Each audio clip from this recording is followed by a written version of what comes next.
拆伙的大家有提前看背景，大概意思就是说3个人合作开公司做副业，到半年前问卜者和另外一个搭档 A 觉得搭档 B 的态度不好，而且跟他们沟通啊协商等等，但 B 都不觉得自己有问题，并且呢哪怕把搭档 B 的利润减到最少，但是他还是没有什么改变，最后B 还觉得是别人不够体谅自己，那最后呢忍无可忍决定拆伙，来看的就是拆伙的注意事项。它用的是无牌阵，也就是中间3张是无牌阵，上面这张是整体的发展和建议。那我来问一下大家，如果是你们可能会用什么样的牌阵？或者你们会用无牌阵吗？当然没有说它对还是不对啊，我现在没有公布答案，我只是我们单纯从这个问题来说，我们找一下，如果是你们会用什么样的牌阵？你们想要看到拆伙里面看什么？无牌阵，你们也会用无牌阵，用十字，用灵感对应。首先，我们原先讲过，牌阵的作用是服务于案例的解读，可以让我们有不同的维度嘛，对不对？那是比如像 A 和搭档 A 还有问卜者跟搭档 B 拆伙，那你们觉得在拆伙这件事情上面，你或者你的客户最关注的是什么？你或者你的搭档或者是对方，你们最关注拆伙这件事情，你们关注的东西是什么？一个关注利益，还有关注钱效益，那会不会造成影响？如何把损失降到最低？双方的利益、钱发展，还有一个是对这个关系会以什么样的方式结束？是的，一个是利益看的是走向，还有一个这个关系会以什么样的方式结束？比如说2个人彼此之间呢是天崩地裂的拆开，还是等对，最后其实是为了找到一个最优解，或者找到一个更好的。如果他们真的会有利益损失，我要怎么样做好准备？对，其实最后是为了找到一个最优解。是的，其实这个是问卜者来看牌的目的。是的，毕竟是朋友，以及你想他过往会有那么多的表达，怀柔政策等等，就说明其实本质上是做过努力的。所以其实在这个背景里面，我觉得关系是占非常重要的。那如果是我可能就不会选择无牌阵。当然无牌阵也能解，但是呢无牌阵就会变成一个什么样的特点？大家想想，无牌阵最关注的是什么？最关注的是运势本身，事情本身。这个大家能理解吗？这个能理解的扣个1。对，他关注的是事件的发展，事情的本身。所以呢，这就是有时候同学大家你们会纠结选哪个牌阵等等，其实就是你要去看这件事情或者这个牌阵它对于这件事情的解读，它以什么为主。那无牌阵在这个问题里面，它就是以事件发展、运势发展为主，能不能看也能看。那我们就要知道啊，如果解读无牌阵，我们主要看的是什么？最怕的是什么呢？最怕的是大家直接选了这个牌阵，但是呢又很纠结，所以对方怎么想？如果占卜师的脑袋不清楚的话，你就会解得不清楚。如果你选无牌阵，那我们就要知道无牌阵我们看这个问题里面到底看什么，这个是需要占卜师选择，也需要占卜师脑袋清楚的，明白吗？最怕你稀里糊涂选牌阵，稀里糊涂做解读，稀里糊涂解读的就是东一下西一下。那如果说我觉得问卜者或者这个问题作为占卜师，我的判断是关系对他更重要，他更需要看合作关系最后怎么样的话，那我可能就会选择恋人十字或者金字塔啊，又或者是有些同学对十字不熟，那就看金字塔。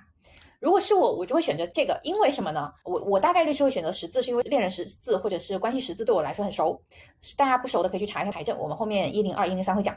那十字本身就是看关系与关系之间的想法和事件发展，所以我会觉得它更全面。它其实就在这个基础上，它其实是没有建议，只是把多了彼此的想法，然后中间的3张牌是事件走向，又或者直接看金字塔也可以，金字塔就是看关系本身。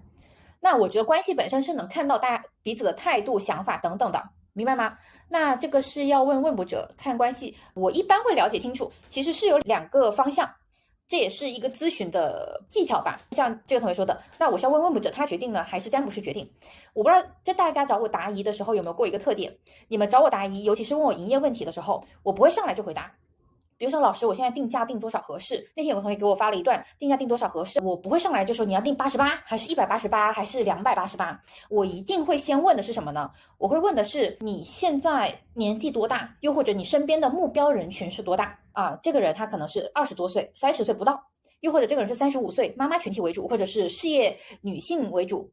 你的年龄不一样，或者你的受众不一样，是决定了你的定价不一样的。所以呢，我会先问一些问题去求证。那如果他告诉我35岁加，对，那我大概就会建议他，你的定价可能在300到600之间会更合适。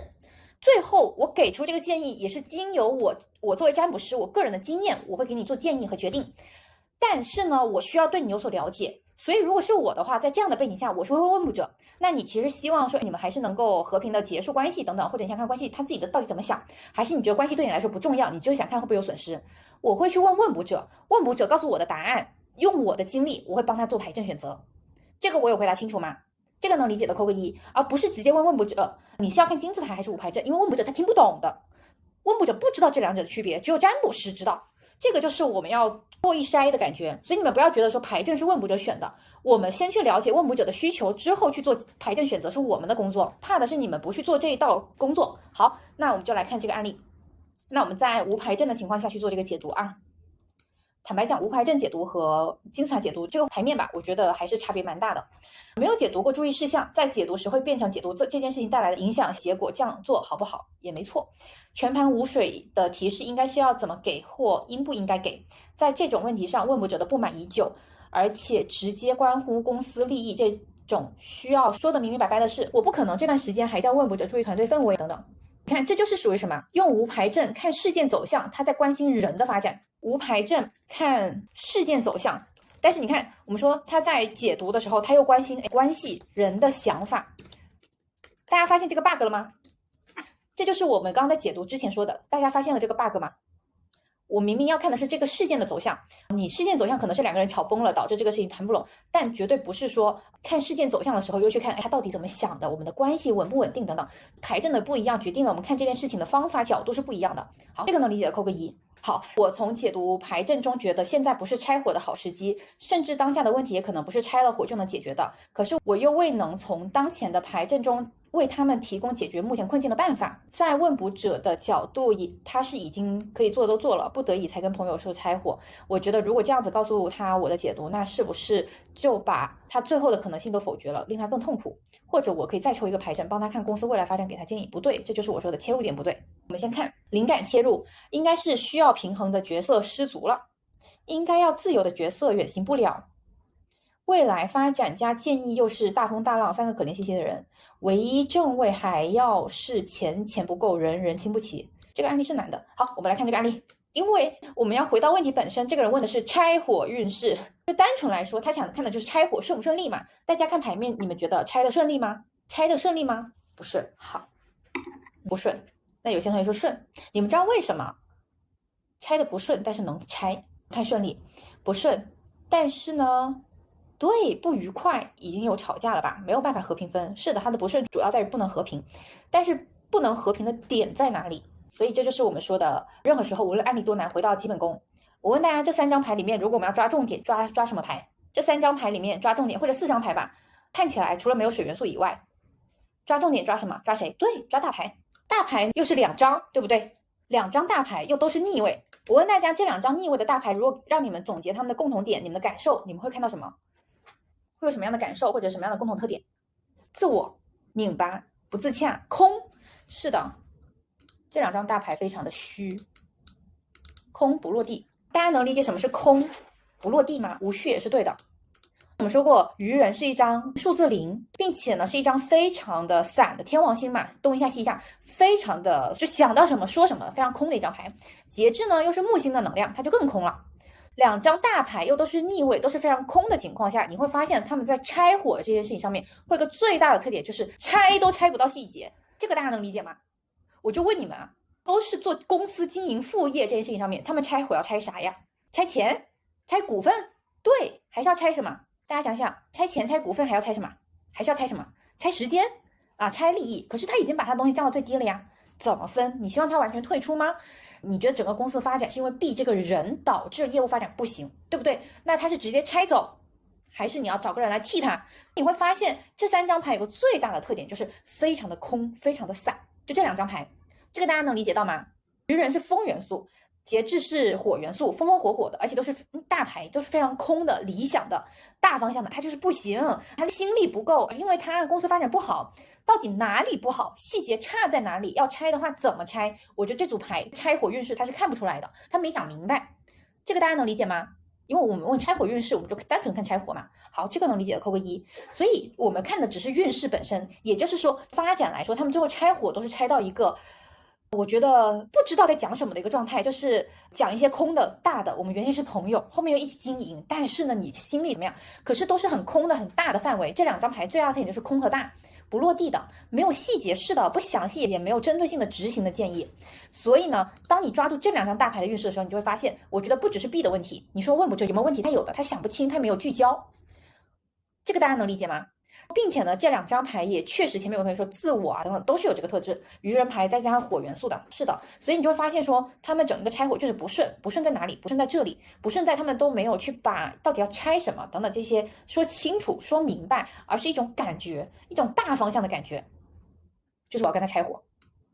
能理解了吗？所以在这个情况下，是的，是需要他去把一些注意的细节说清楚，或者是捋明白。那其中包括什么呢？星星，除了比例以外，就是钱的部分。我不知道他们有没有涉及到前期投资或者后期分红等等的。一个是钱的部分肯定是会出问题的，这就是落实到具体层面。关系肯定也会受影响，在关系基础上，我觉得钱等等确实是有问题没有谈清楚的，所以这个部分是需要谈清楚的。但整一个拆伙的运势来说，一个是问卜者他等等等等问题，以及这件拆伙的上面哪个角度哪一个部分会出问题呢？关于钱，关于关系上的一定会出问题，谈不拢，这个明白了吗？是的，整体上面再加上没有水元素，确实朋友应该是没得做了。我们说维系他们之间关系的润滑剂，水元素确实没有了，可能给的方案 B 会有可能，但是那 B 觉得不公平，继续 battle， 那其实无非就是还是没谈拢嘛。